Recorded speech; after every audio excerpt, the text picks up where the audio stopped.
Hello. I want to talk about the movie David, which we went as a family and saw this last week.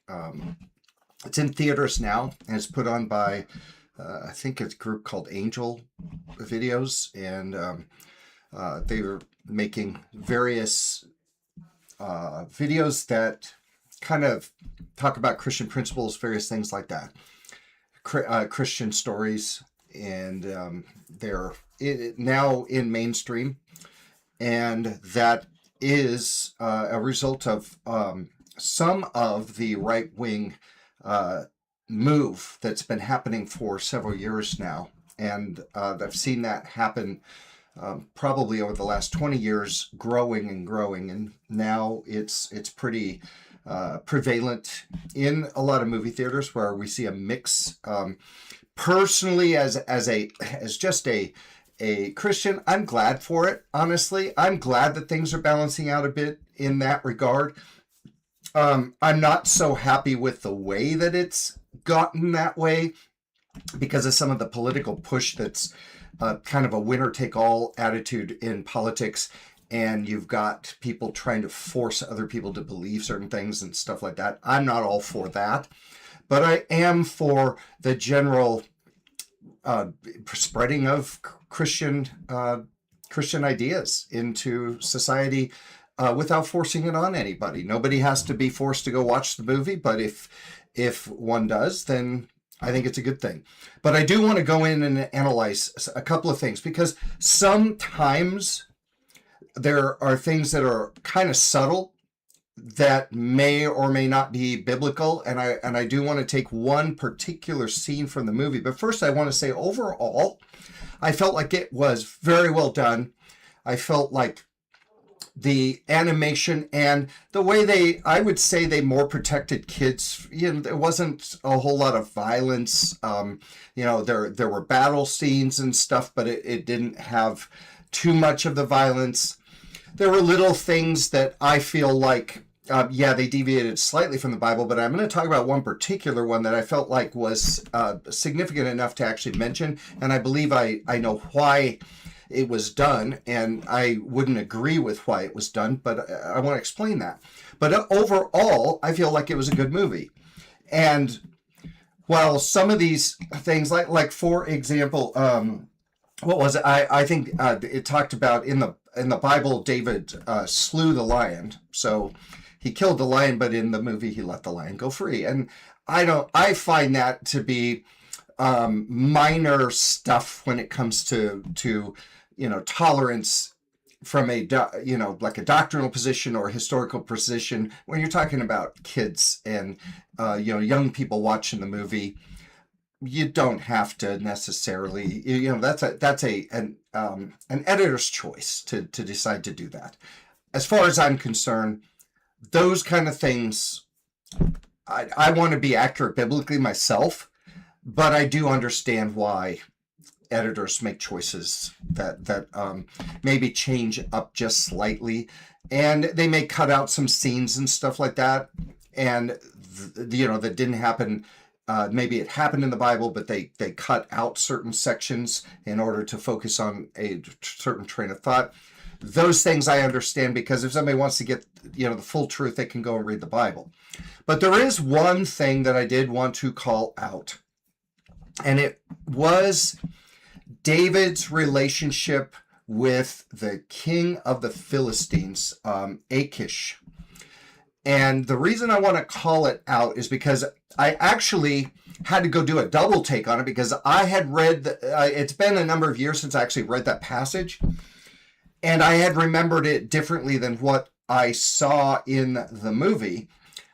And so I had to go back and do a double take. It says, whoa, did I interpret that wrong? Did I see it wrongly? And was there something in it? And as it turns out, as I reread, and we're going to go through it, and this is going to be actually a little Bible study here, where we're going to actually go through in First Samuel and kind of go through, and I'll explain what the movie did and why it's not correct, and why I believe, while you're talking to young kids and the movie is for young kids. It's also for adults. There's a lot of non-churchgoers that maybe take their kids to the movie and stuff like that. And in this particular case, it painted Christianity a little bit deceptive in a certain way, and I want to talk about that. And I'm going to say it's not the most major thing, because like I said, overall it was good, but there's a particular thing that happened that I felt like was not accurate. Well, it certainly wasn't accurate, but it wasn't, in my opinion, the best thing that they could do. So what happened in this scene was, first of all, they painted the king of the Philistines as being, somewhat of a kind of a, I'm going to say almost a moron. I mean, he was kind of bumbling around stuff, and they're animated characters. That's in one sense it's all fine, but essentially they made it look as though David joined the army of the Philistines to pretend to join them, as though he was on their side, but he was really working for Israel, where he was going to be king, and he was appointed to be king by Samuel. But so he was secretly working for the Israel, but he lied essentially to become part of the army of the Philistines in order to pretend that and get information and be able to turn it back against the Philistines. And that's how the movie portrayed it. And what I want to do is I want to go into the Bible and show that that is not at all what happened in the Bible, this one particular scene.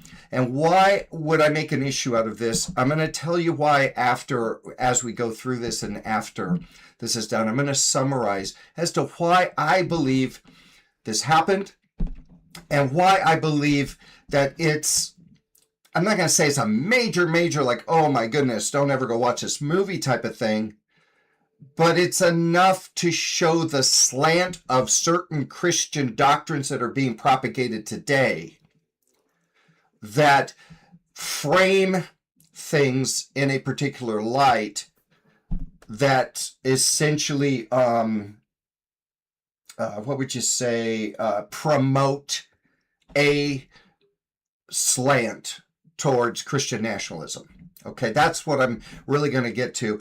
And of course I did the lookup on Angel and from this standpoint, by the way, I'm not going to get into politics. I am going to say that Trump has supported this Angel film and certain things that they have done.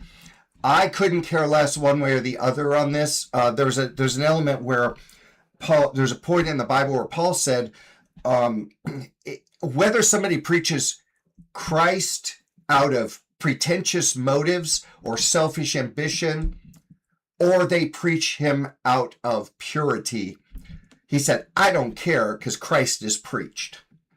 And there's an element of that where I kind of feel the same way. If I don't, there's a point where I stand back and say, hey, you know what? I don't really care why this movie has gotten out and is in a main place of the theaters. At least people can hear a Bible message, and they now know some things about the story of David that they didn't know before. So from that perspective, I don't care. So I'm not going to be political about this, except at the end, and believe me, it's not going to be super political, but I am going to speak why this particular area slants towards Christian nationalism, and it kind of shows the push of whoever it is that wrote this, or whoever it is that pushed this one scene through the way that they did. And I don't care who it is. That doesn't mean I'm never going to go watch the movies again or anything like that. So please understand that when I talk about these things, I try to present a balanced perspective and not just go and nitpick and try to find fault with everything, because that's not real Christianity, is to just go around hunting for faults. When things are big enough, let's talk about them. And that's what I'm doing right now.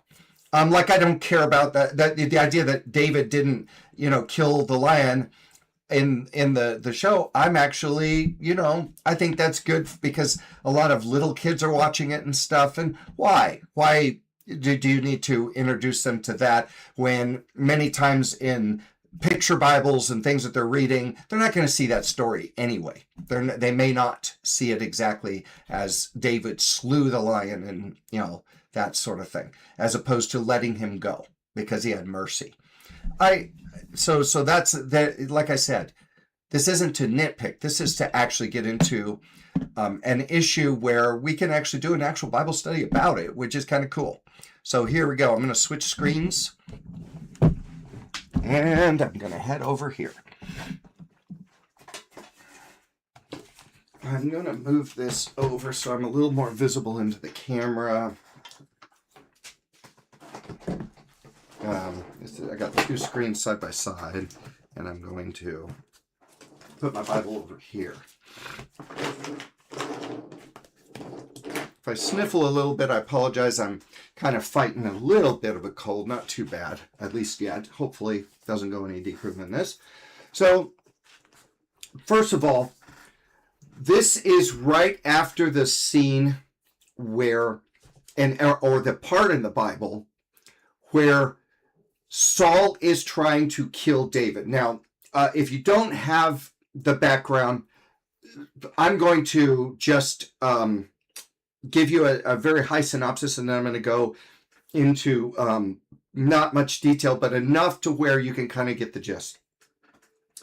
Saul was the appointed first king of Israel. Samuel, a prophet, poured oil on his head, and he was the first king of the nation of Israel. And he was prophesied to be a bad king, that he was going to do treacherous things to Israel in the process of his 40 years of reigning over Israel. And there was a point in time where Saul did something that it wasn't, the specific thing was not prophesied ahead of time, but when he did this, that was the line that crossed the path. And God had already seen the rebellion that was in this person, Saul, and that he was going to do this.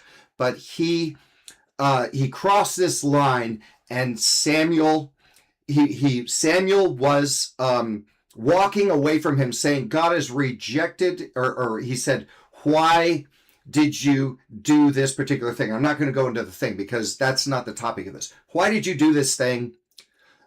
You are no longer going to be king of Israel. And Saul reaches down and he rips the garment of Saul, or of Samuel the prophet, as he's walking away, begging him, say, please, no.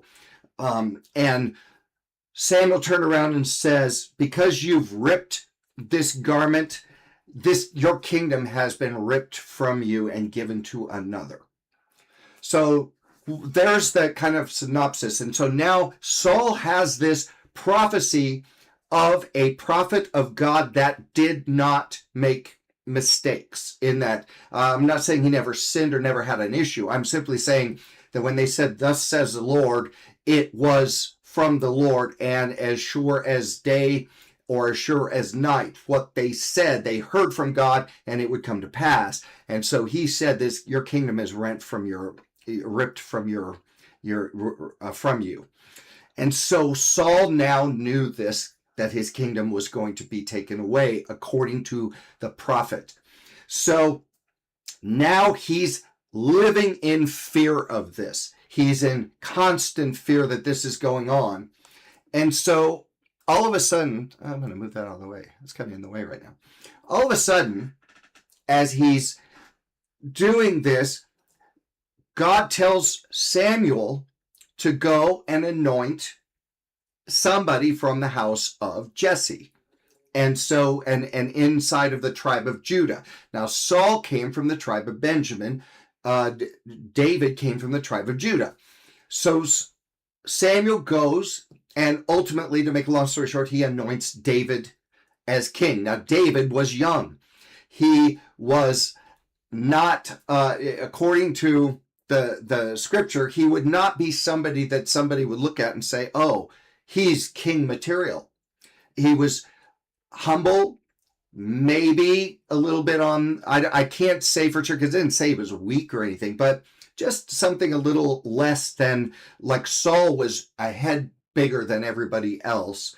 David was not that way.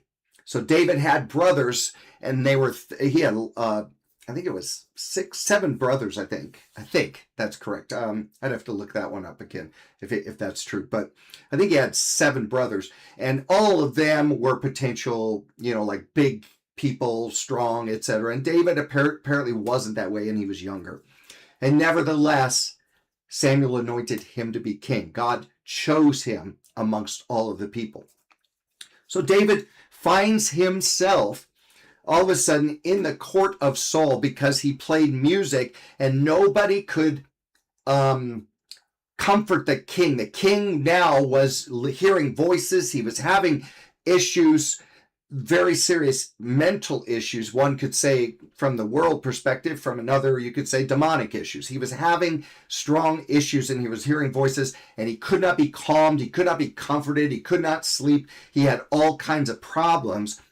And he was looking for somebody who could come and help calm him. And David played the harp. And when David played the harp in front of the king, it calmed his spirit. And Saul immediately saw that, so he wanted David around him. And that's how God all of a sudden put David in favor with Saul the king. Well, so David goes out, and I'm going to make this very short here because I want to get to the story that we're going to talk about. David goes out and he kills Goliath, for one thing.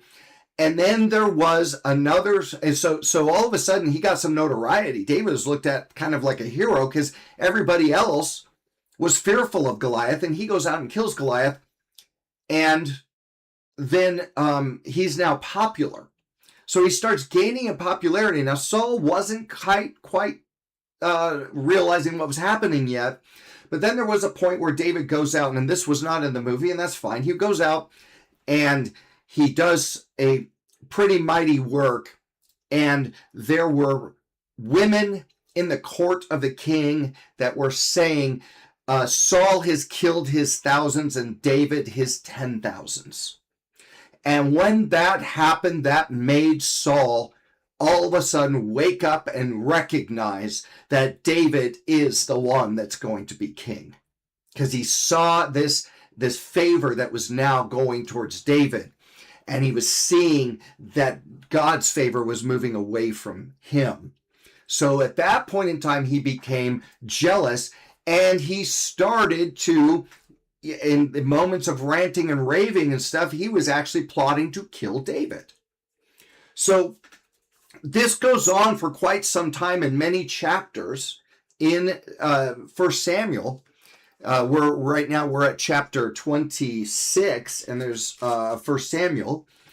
And there's this moment in time where David and Saul, or David has 600 men. So David goes in favor. He ends up with an army of 600 men, and he recognizes that Saul's out to kill him. He is not trying to kill Saul. He's actually doing it God's way. He is waiting for God, and he looks at Saul and says, this is God's anointed. I will not lift up my hand against God's anointed. I will not touch him. I will not hurt him, in other words. And so what happens is they go back and forth, and there's one point in time where it says David is on this side of the mountain and Saul is on that side of the mountain, and Saul is chasing him. And he told Saul's son, David and Saul's son were best friends, Jonathan. He told him, know a surety of the Lord that I am, but there is but a step between me and death. David knew that Saul was hounding him to kill him. He was like a hound dog on him. And so he was running for his life. Okay, and there was a point in time where David ends up in a cave. Well, what happens is Saul was in a cave alone, and God allowed David to sneak into the cave and to see Saul there, and he was sleeping. His back was turned and he was sleeping. and he had the opportunity to kill Saul. And what he did was he went with his sword and he cut off a piece of Saul's garment, and then he leaves the cave. And then he goes down at a later moment, not too far later, and he confronts Saul and he says, Saul, I could have killed you. Here's the hem of your garment that I was there and I could have killed you while you were sleeping, and I didn't. I will not lift up my hand against the Lord's anointed. And he was trying to show Saul that he was loyal, but Saul had hatred in his soul.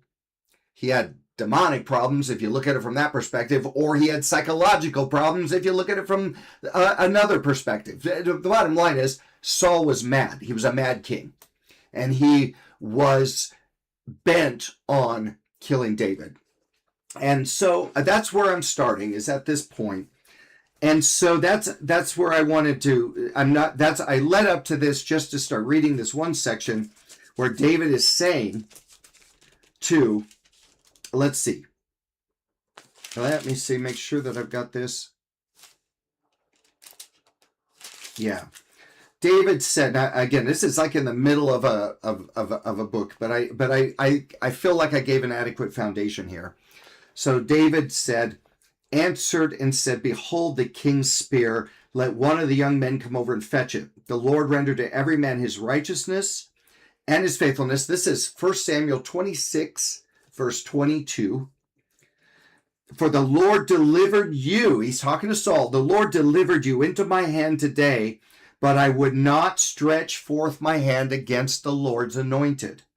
And behold, as your life was much set by this day in my eyes, so let my life be much set in the eyes of the Lord, and let him deliver me out of all tribulation. So Samuel or David was talking to Saul at this moment, telling him, I could have killed you today. That's essentially what he was saying. You were in my hands, and I let you go because I will not lift up my hand against the Lord's anointed. And then Saul said to David, bless thou my son David. You shall do great things, and also you shall prevail.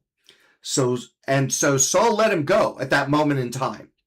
But that was, one could say, the handwriting on the wall for David. He knew Saul was not going to stop trying to kill him. So David went on his way, and Saul returned to his place. Now this is where it starts. And David said in his heart, this is chapter 27, verse 1, I shall now perish one day by the hand of Saul.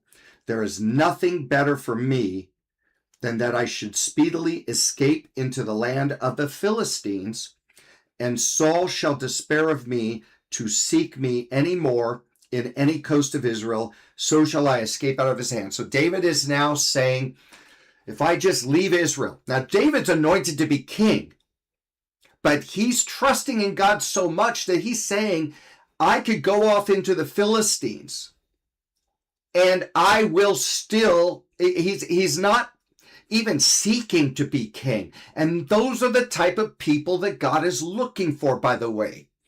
He's looking for people that aren't looking for power. He's looking for people that are not the big shots. He's looking for people that are humble. And those are the ones that God anoints and puts his hand upon. So there's a scripture in Ezekiel's, in First Chronicles, I think it's Second Chronicles. I sought for a man, the eyes of the Lord run to and fro throughout the whole earth to show himself strong on behalf of those whose hearts are perfect towards him. A perfect heart is not somebody who does everything right. It's a perfect heart is somebody who holds nothing back from God. That's what a perfect heart is. And so in that regard, David was of that nature. And he was basically not seeking the power. So as far as he was concerned, he could go off to the land of the Philistines and God can do whatever he wants. He doesn't have to go seek the throne. He had oil poured on him by Samuel, but he's not even looking to be king. He is simply trying to survive against an evil king. So you've got, he's saying, I shall now perish. And he said, I will go down to the land of the Philistines. So David goes to the land of the Philistines. David arose and passed over with 600 men. He had his 600 men that were loyal to him. And they were with him. They went unto Achish, the son of Maoch, the king of Gath. Now he was the king of the Philistines. David dwelt with Achish at Gath, he and his men, every man with his household, even David with his 2 wives. Let's skip over that for now. And Ahinoam the Jezreelite, and Abigail the Carmelitess, Nabal's wife. And it was told Saul that David had fled to Gath, and so he sought him no more. So David escaped out of the hand of Saul trying to kill him. So the king of Israel was trying to kill him, and the king of the Philistines, look what it said. That David said now to Achish, if I have now found grace in your eyes, let them give me a place in some town in this country that I may dwell there. For why should your servant, David is the humility of David. He's going to the king of the Philistines, and David has been anointed to be king, and yet he's saying, I will serve you, Achish, king of the Philistines. And he said, why should your servant dwell in the royal city with you? So essentially, I'm just a servant in your land. So he was respecting the king of the Philistines. Now understand, Israel was constantly at war with the Philistines, and David was anointed to be king of Israel. Yet David went into the sovereign land of the Philistines at that time, the land that they controlled. He goes to the king. He said, if I found favor in your eyes, why would I dwell in the same city as you? I'll dwell somewhere else. I want peace with you, and I want to respect that I'm your servant. I'm not here as a king. I'm not here as somebody, because rumor did spread. Rumor spread about David and what he had done with Goliath and the various things. So people around knew. And by the way, Goliath was part of the Philistines. So they knew what David had done. So this was not a secret. And yet David humbly goes to the king of the Philistines, and he says, I'll dwell somewhere else. Can I find refuge in this land? And let me see if I can turn this around so it's straighter and I can be straight. There we go. So in verse 6, it says, Achish gave him Ziklag that day. Wherefore Ziklag pertains unto the kings of Judah unto this day.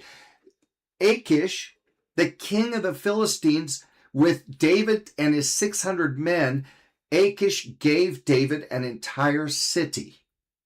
So that was the relationship between David and the Philistines. And the time that David dwelt in the country of the Philistines was a full year and 4 months. So you're talking about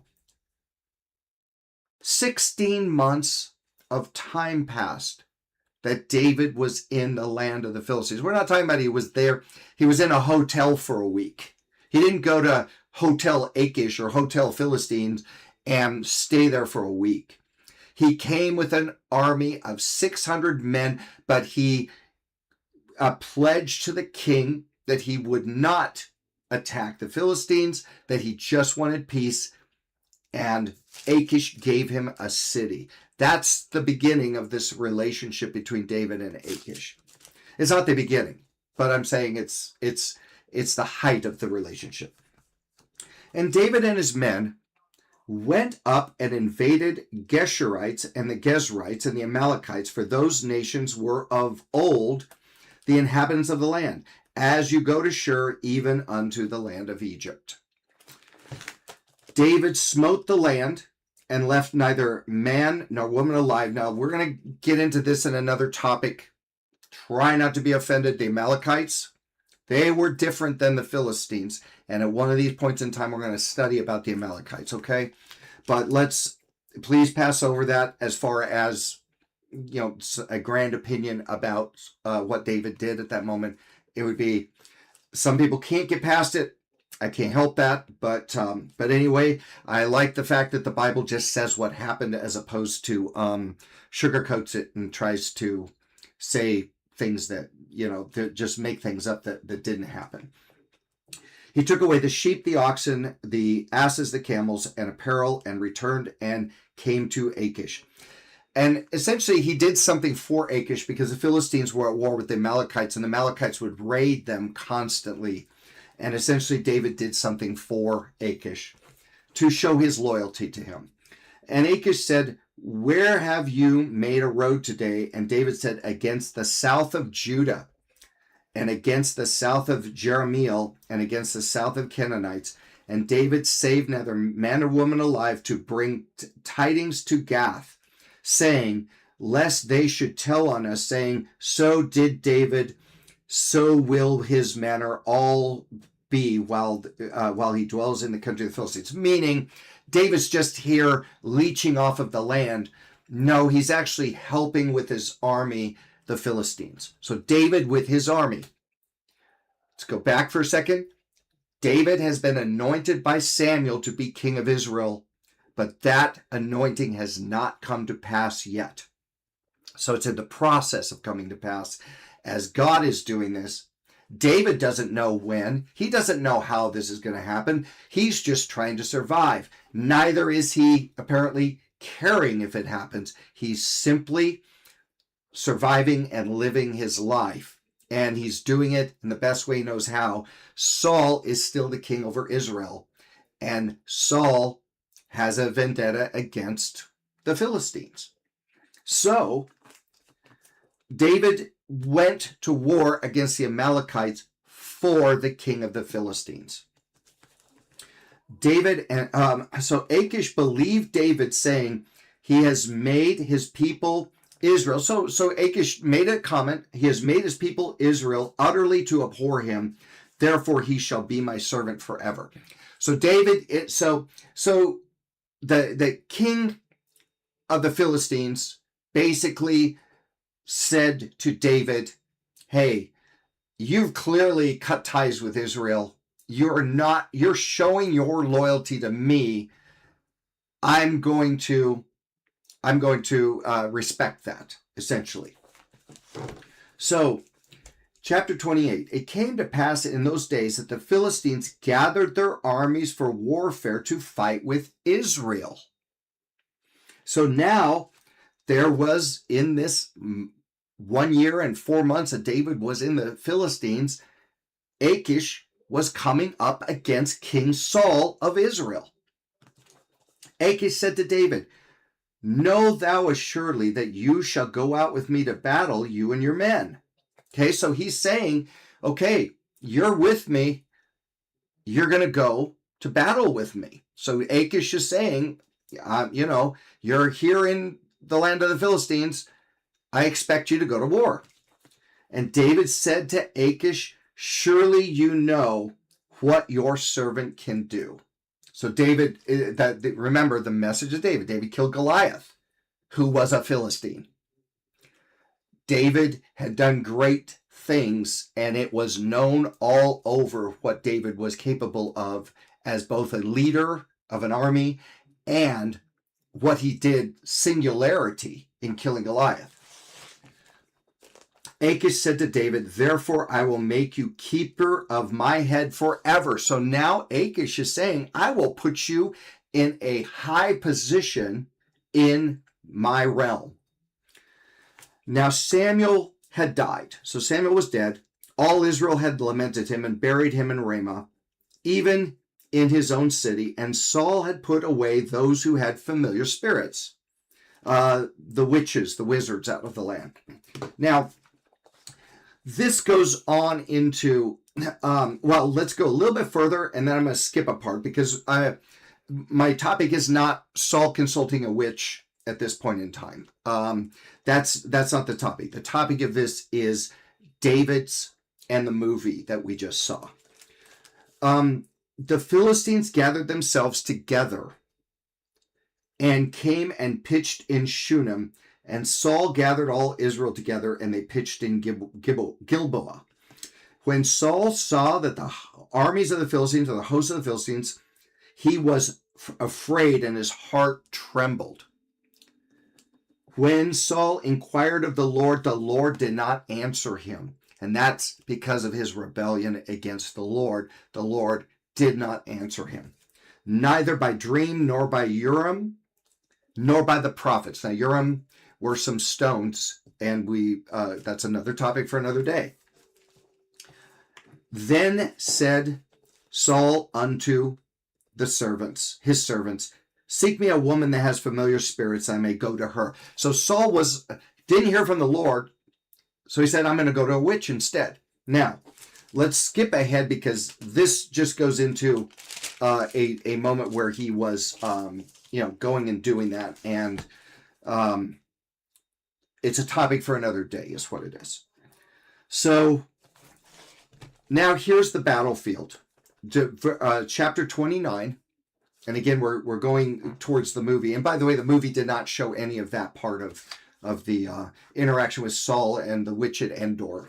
Was not shown there. Now the Philistines gathered together all of their armies in Aphek, and Israel pitched by a fountain in Jezreel.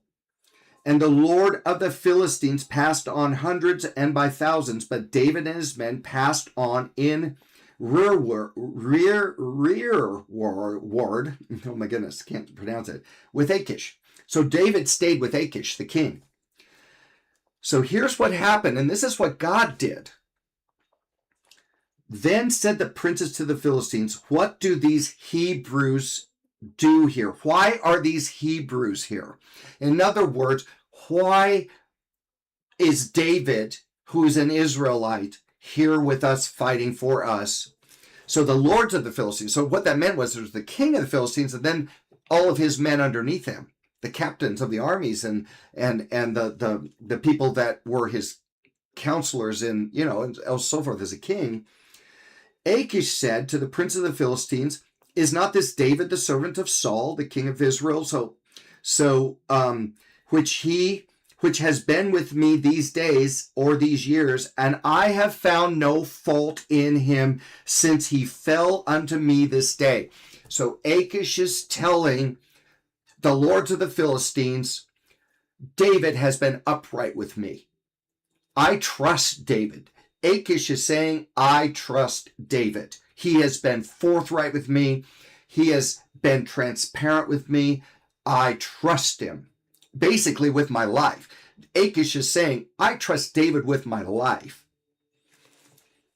And the princes of the Philistines were angry with him. Wroth, angry. And the princes of the Philistines said to him, make this fellow return to his place, that he may go again to his place, which you have appointed him. In other words, go back to Ziklag.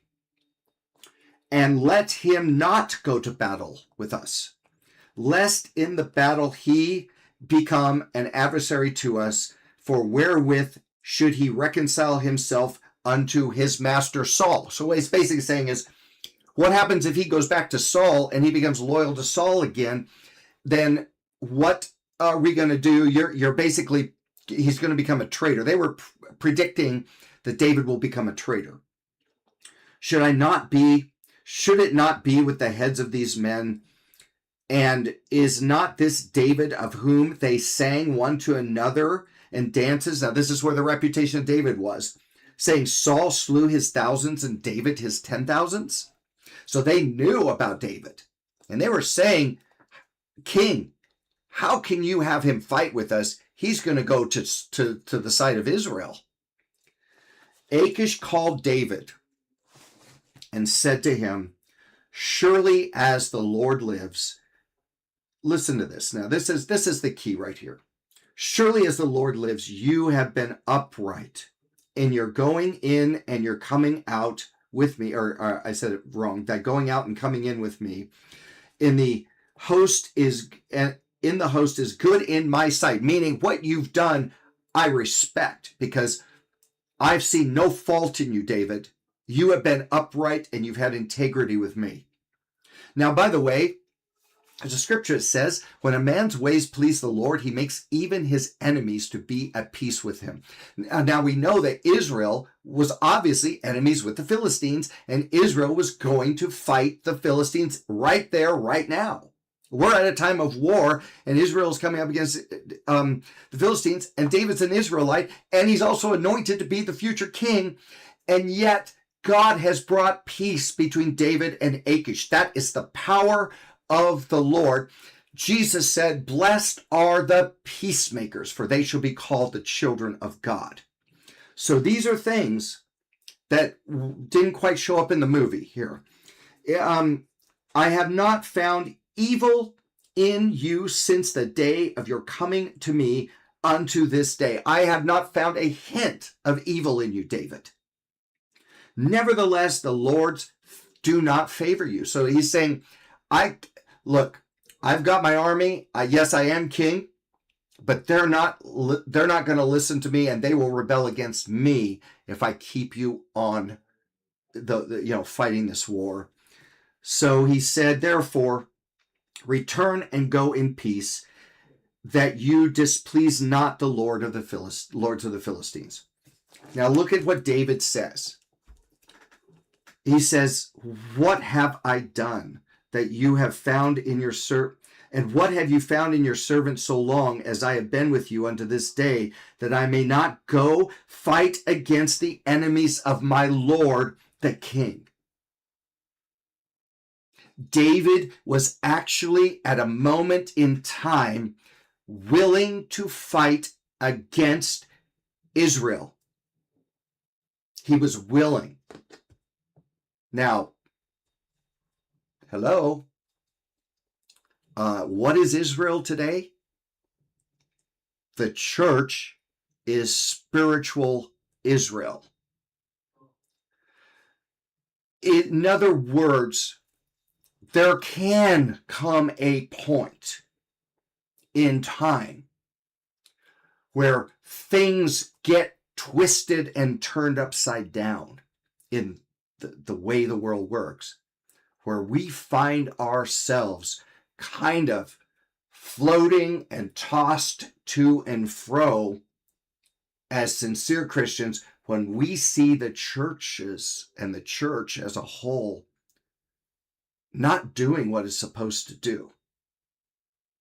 And here we find David. I'm going to read that again.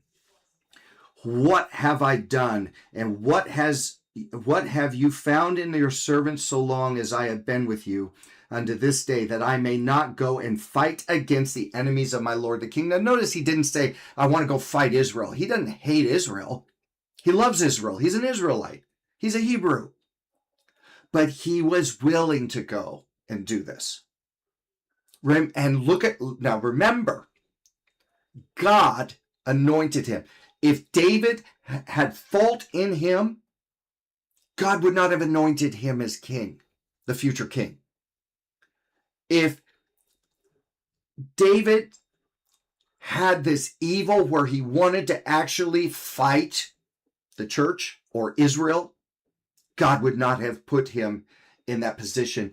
And yet David was willing, by his loyalty, his fierce loyalty to somebody who had done him no wrong, he was willing to go and fight. He didn't say, I want to go fight Israel. He didn't want to fight Israel, but he was willing to fight the enemies of my Lord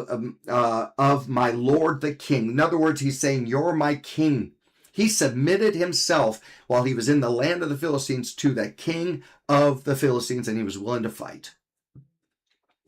Achish answered and said to David, I know that you are a good man, and that you are good in my sight. As an angel of God, the king of Achish, a Philistine, somebody who was about to fight Israel, God's nation. Achish tells David, you are to me an angel of God. I know that you're good in my sight as an angel of God. Nevertheless, the princes of the Philistines have said, he shall not go up with us to battle. Wherefore now rise up early in the morning. So Achish is saying, look, Thank you for your loyalty, David.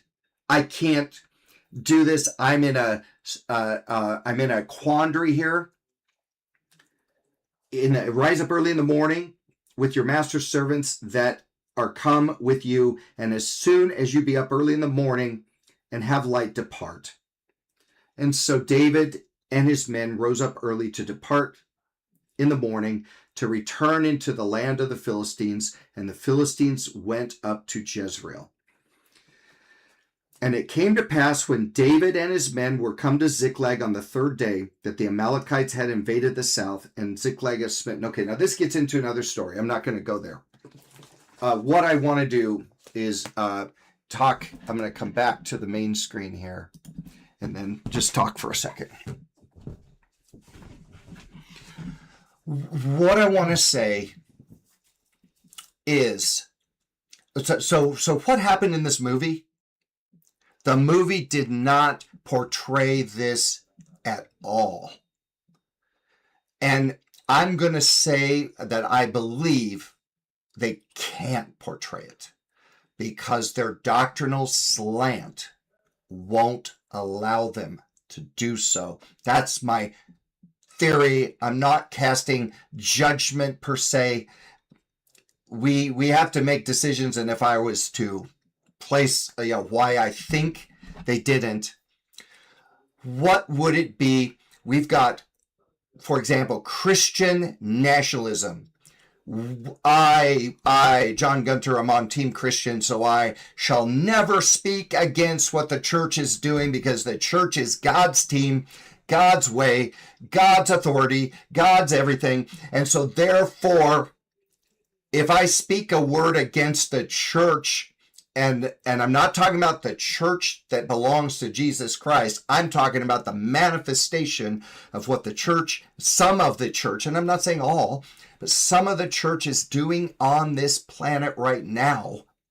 To speak against it, according to this group, is to speak against God. And so they couldn't probably do that. So what did they do?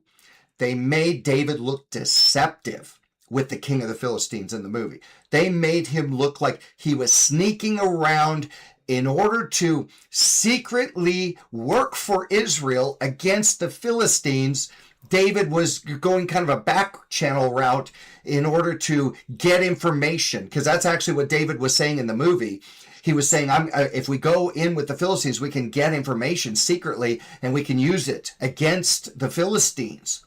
And they made David look deceptive when the Bible shows exactly what happened. He was upright. He had integrity. He was forthright. He didn't deceive people. He didn't lie.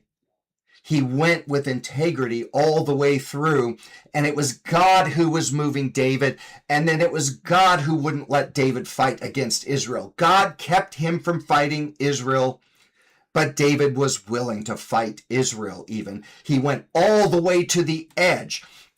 This is what happens. Now, we see this with Joseph as well. There's two characters in the Bible that I have a lot of respect for in how they kind of floated in a direction, and Joseph became second in command over Egypt. Now, if we understand what the Bible typologies, which is really, really clear, Egypt was a type of the world. Philistines are the type of the world, meaning anti-church. Philistines were the antithetical to the church. If the Philistines were antithetical to the church, kind of the atheist agnostic people, I'm just giving you an example. I'm not saying it's exact, but it's like the Amalekites were the Satanists, the ones who have vowed to, they're just absolutely good. So in other words, there are degrees in the world of anti-Christian stuff. So while David fought against the Amalekite, he was loyal to the king of the Philistines because the king of the Philistines, showed no egregious heart towards David. So David was loyal to him, and they had a relationship with each other, a good relationship. And that's what I'm trying to say, that because what would it have done had they let that message show? What they would have done, they would have made it possible that Christian nationalism, for example, is kind of like, hey, this is God's country.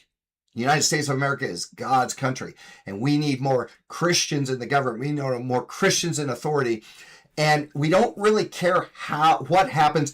Anything that is antithetical to Christianity and the word Christianity and the name Christianity in this land should be looked upon as evil. So they, in their own thinking, they could never go to the idea that David was actually willing to fight against Israel, because that would be antithetical to Christian nationalism. Nobody ever is going to, no Christian will ever, I'm not going to say fight the church, but certainly stand up against the evil if there are things going on in the church that are evil. In today's society, as a Christian, the pressure is, don't call that out.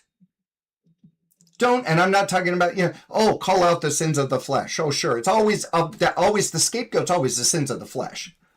The adultery, the fornication, the things like that. Oh, by all means, call it out. And you sheep beat people. You beat the sheep, because pastors in the pulpit can all speak against all those things. That's like mom and apple pie in the churches. So don't get me wrong. But go kind of at a higher level and start calling out the church, and the church doesn't get it. And what I'm trying to say is the blindness, I believe. I can't speak 100% that I know why they left that and made it inaccurate, but it was inaccurate, and they totally twisted it into making David look like deception. And it also made it look like deception is okay, and the ends justifies the means in that movie, I felt. And in that regard, I wanted to kind of go into a very detailed analysis of this one section. Now, what did I say at the beginning of this? I just got done lambasting a section of this movie.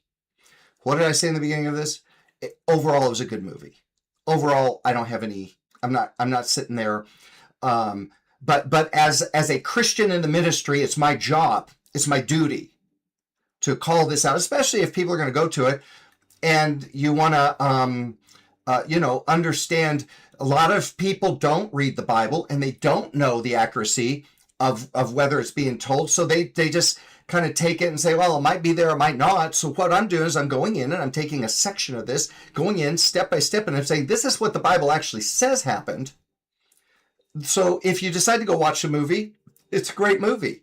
Just understand that one point, you'll see what I'm saying. You can't miss it. Unless you have those stinted Christian nationalistic eyes that refuses to see it, because it's obvious that there's a discrepancy between what happened in the movie in that one spot and what's happening in the Bible. So anyway, I just wanted to take a little time today and talk about this. It's been on my heart for a few days. I've been thinking about it, praying about it, and today was the day to do it. So God bless you. And take care, and hope to talk to you soon. Bye-bye.